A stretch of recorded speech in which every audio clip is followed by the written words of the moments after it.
এই শোন, জি ম্যাডাম। এই টাকাগুলো সব তোর, যদি তুই আমার কথা শুনিস।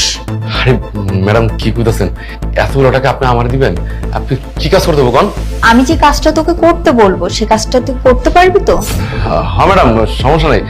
আপনি যদি আমাদের এতগুলো টাকা দেন তাহলে আমি সব কাজ করতে পারবো, কারণ এই টাকাগুলো দিয়ে না আমার অনেক কাজ হইব। আমার মার চিকিৎসা হইব, আমার বাচ্চাদের স্কুল ভর্তি করতে পারবো, আমার সব দেনা পরিশোধ হয়ে যাবে। ম্যাডাম কন কন কি কাম করতে হবে কন? শোন, আমি যে কাজটার কথা বলবো তোর কিন্তু করতেই হবে, পরে কিন্তু না করতে পারবি না। হ্যাঁ ম্যাডাম, আমি আমি আমি সব করতে পারবো, আপনি খালি কন না। কারণ আমার না টাকাগুলো অনেক দরকার ম্যাডাম, বুঝছেন? অনেক দরকার টাকাগুলো। আপনি যে কামের কথা বলবেন আমি সেই কামই করে দেবো, খালি টাকাগুলো আমার দিন। আমাকে তোর বিয়ে করতে হবে। ম্যাডাম এটা কেমন কেমন কথা বলেন? আমি আপনার কেন বিয়ে করতে যাবো? আপনি আমার স্যারের ওয়াইফ, আমি ম্যাডাম এই কাজ করতে পারবো না। এটা কেমন কথা বলেন? আপনি বিয়ে করতে মানে? আরে তুই এত ভয় পাচ্ছিস কেন? আমাকে যদি বিয়ে করিস টাকাগুলো সব তোর, আর আমরা তো বিয়ের পরে অনেক দূরে চলে যাব, তোর স্যার খুঁজেই পাবে না আমাদের।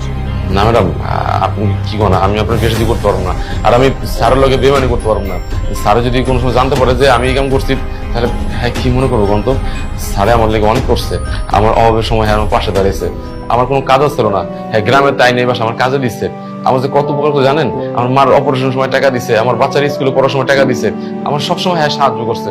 আমি এরকম ভালো মানুষের লগে কেমনে বিমানি করি কোন? তো আর ম্যাডাম আপনি কি লেগে স্যার লগে বিমানি করতে যাবেন? স্যারে কত ভালো রাখছে, আপনার কত ভালোবাসে, সবকিছু আপনার আইনা দেয়। আপনি তারপরও এই কথা ভাবতেছেন স্যার আপনি আমার লগে বিয়ে করতেছেন ম্যাডাম। এটা ম্যাডাম আপনার একদম ঠিক হইতেছে না। এটা কিন্তু স্যার লগে বেমানি করতেছেন আপনি ম্যাডাম। আমি স্যার লগে এত বেমানি করতে পারবো না সামান্য করে টাকার লেগে।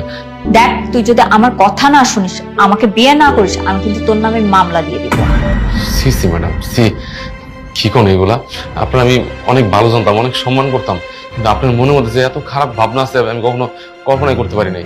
আর আপনি কি করলেন যে আপনার বিয়ে না করলে, আপনার কথা না শুনলে আপনার মানে মামলা করে দিবেন? জান, আমার নামে মিথ্যা অনাকরণ করেন, আমি সারা জীবন জেল খাতে রাজি আছি, কিন্তু আমি সারার লোক বেমানি করতে পারবো না। আপনি যা মন চায় আপনি করেন গা। দেখেছো পরশ, আমি তো তোমাকে আগেই বলেছিলাম যে ও খুব একটা অনেস্ট ছেলে। তুমি টাকা দিয়ে ওর অনেস্টি কিনতে পারবে না। স্যার আপনি আপনি এখানে আর আপনি কি করতেছেন? আপনি কি সব জানেন? হ্যাঁ আমি জানি, কারণ এতক্ষণ যা ঘটছিল সব আমাদের প্ল্যান করেছে।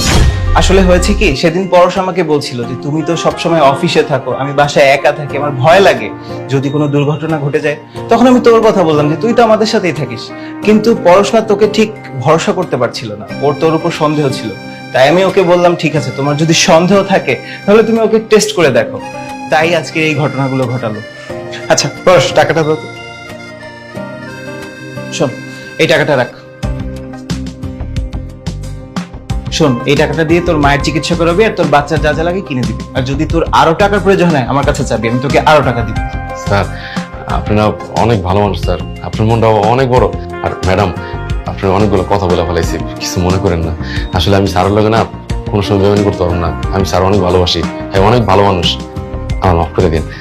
আরে না না, আমি তোমাকে ভুল বুঝছিলাম, তুমি যদি পারো আমাকে ক্ষমা করে দিও। স্যার অনেক অনেক ধন্যবাদ এই টাকাগুলো দেওয়ার লেগে, আমার অনেক বড় উপকার হলো স্যার। আচ্ছা ঠিক আছে, তুই কাজ কর, চলো।